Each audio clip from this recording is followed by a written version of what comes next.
Hi, this is Swan from Swan Amity Studios. Today we're going to be taking a look at the Shattered Blossoms pattern from my website. What we'd like to talk about are some little tips about fusing, how to cut your pieces out, how to prepare them to go on your background fabric, and what to think about in terms of creating seam allowance with some pieces, not with all of them, so that you don't see any of your background fabric when you fuse two fabrics right up next to each other. So let's take a look at what we think about when we're cutting out. Let's go to the pattern and look at the different flowers so we know what to do with each one. Here we're looking at the Impressionist flower, and when you get this pattern and open it up, you'll see that you have two sides.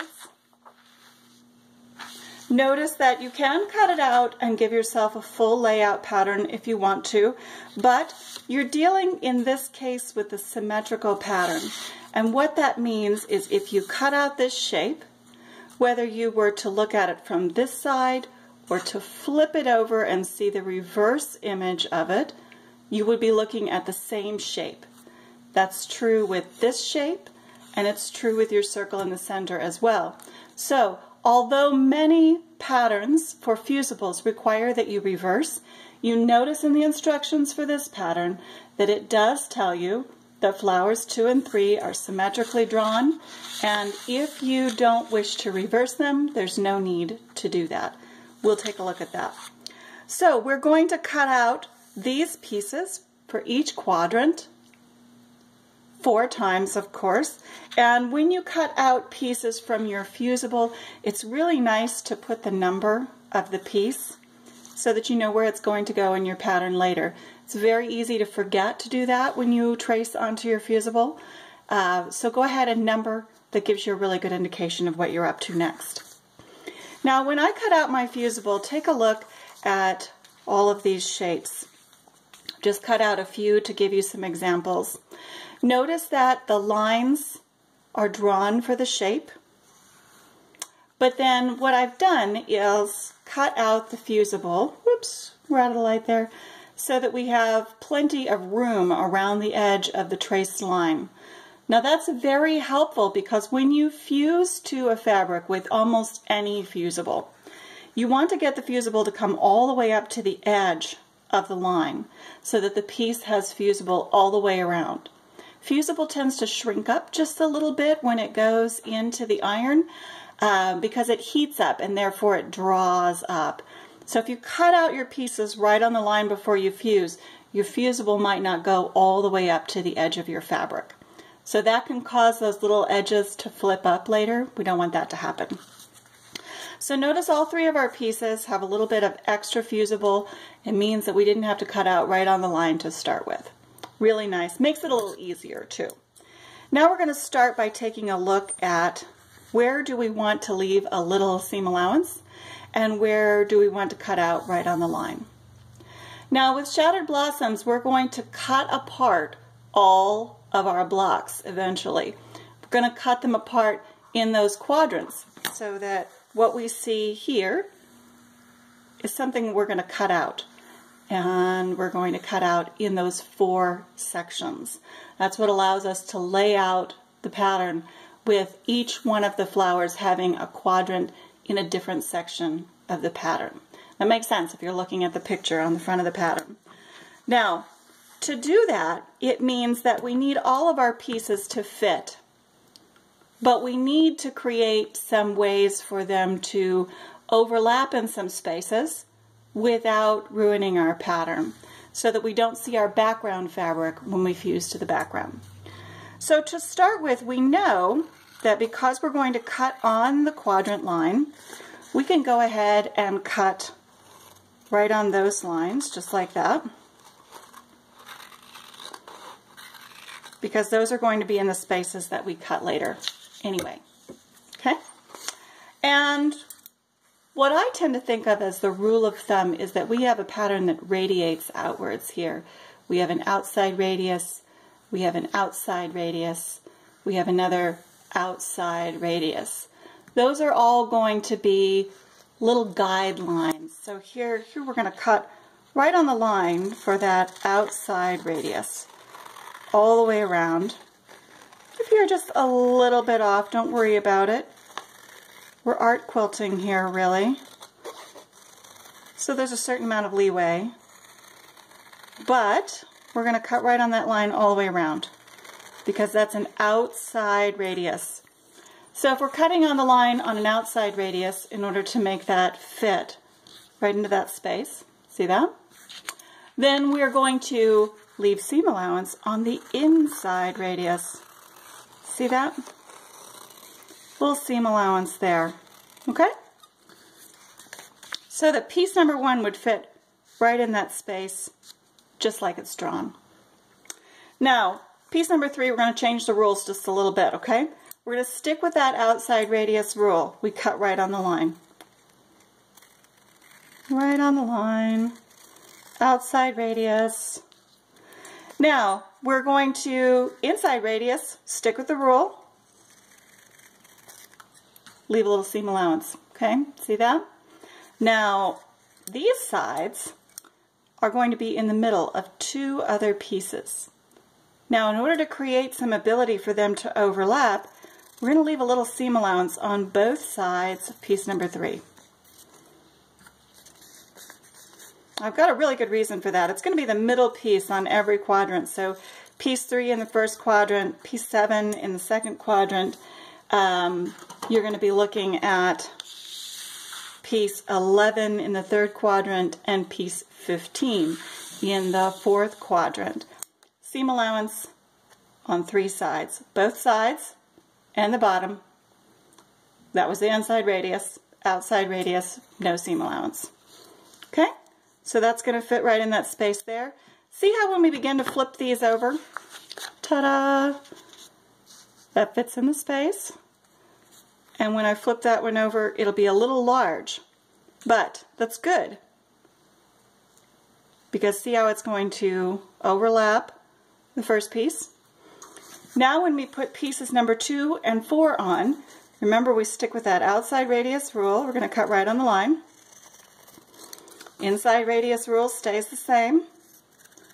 Leave a little seam allowance. And now we're going to cut right on the line for the sides. So 2 and 4 would be right on the line for the sides. Now this helps our layout significantly. It makes it really easy to lay out, because you line up that piece in the middle. Look at that from the top. And see how that lines up just perfectly there too. We line up with that outside line. We have a straight line between pieces 1 and 2. And when we do piece number 4, we do the same thing. Cut it out right on the line on both sides, right on the line on the outside radius, little seam allowance on the bottom so that when we put our circle in the center of this piece, it's going to cover up those little bottom tails. Okay? Making sense? Good. This is what we're after. A little bit of an overlap from our original piece and a little bit of an overlap here so that when we fuse to our background fabric, we're not going to see any background fabric between our pieces. Okay, so that's what we're talking about whenever we look at what's going on with any one of our patterns. Let's go ahead and look at the other 3 flowers so we have an idea of how they work too. Next flower we're going to look at is pointed petals. Now pointed petals, when we look at both sides of it,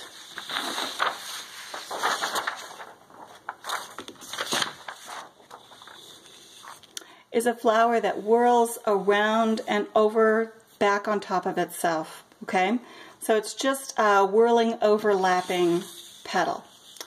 That means that we want that outside radius. See that?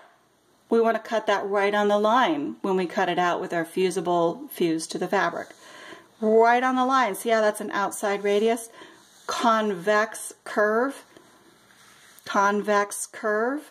Now, when we cut out piece number 2 like that, we're going to need piece number 2 to be able to slide underneath piece number 3, which we're going to cut out right on the line again. Right on the line again. So when we're cutting out piece number 2 and we've cut right on the line right on the line. Then we're going to leave a little bit of seam allowance on that final side. And this is our inside radius, right? The rules apply. We're going to leave a little bit of seam allowance there. We're going to do every piece the same way so that when we put them together, they'll all have a little bit of underlap to the next piece, overlap the previous piece, underlap the next piece, overlap the previous piece, so that none of our background fabric shows through. Let's take a look at the next one. We're starting to all make sense here, right? We know what we're up to. So that when we look at layered petals, we know that layered petals is the same way. Now, when you connect your pattern, you'll see that piece number 5 connects with the previous page so that you can draw that in if you want to. You can slice that off and tape them together if you want to, and you can see the whole pattern. But the same thing applies. Here's our outside radius on piece number 1. Outside curve, that convex curve. We're going to cut right on the line, and then we need piece number 1 to slide underneath the pieces in the middle. So we would leave seam allowance on the bottom portion of piece number 1.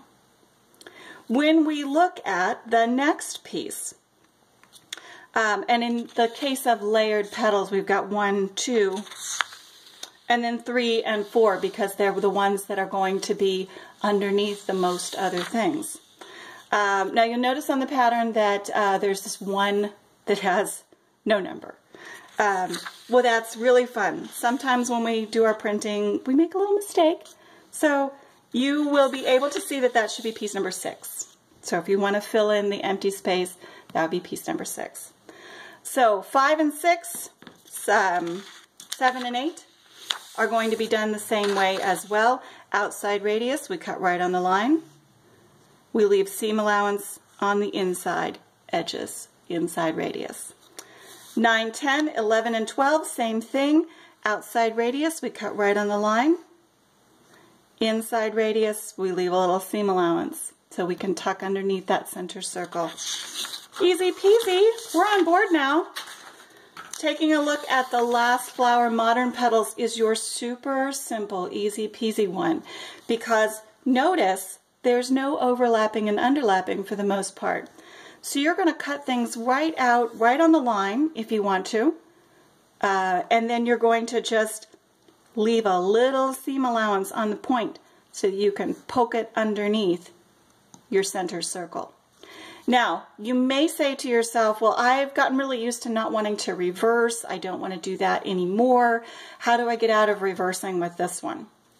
It's really easy to do.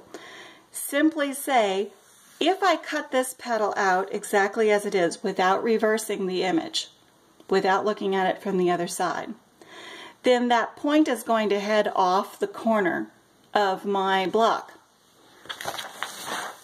So that if we look at one of the originals and we tried to fuse that later, that purple point would go off the corner of the block. Now the easiest way to do that and still make it work is to simply take any of those points and put them in the opposite position, so that you would go 5, 7, 6, 8, and then when you fuse those points, you will make sure that the points are still coming towards the corner and not flipped outward away towards the edges. That'll make sense when you flip it over after you've fused. So you also do not have to reverse this one. Notice too that with pointed petals, you don't have to reverse that as long as you don't care which way your flower whirls, this way or this way. No reversing if you don't want to. Okay, you only have to reverse if that's your desired effect. So we hope that this has helped you to figure out just a little bit of what we're talking about with leaving seam allowance and cutting right on the line and leaving seam allowance so that your pieces overlap and underlap the right way and allow you to fuse without any of your seam allowance leaving some little gaps and seeing your background fabric. This has been a video from Swan Amity Studios for Shattered Blossoms pattern. If you're interested in our videos, please take a look at our channel, Swan Amity Studios on YouTube, and subscribe so that you can see when the next video comes out. Take a look at any of our patterns on swanamity.com and contact us if you have any questions. Thanks very much.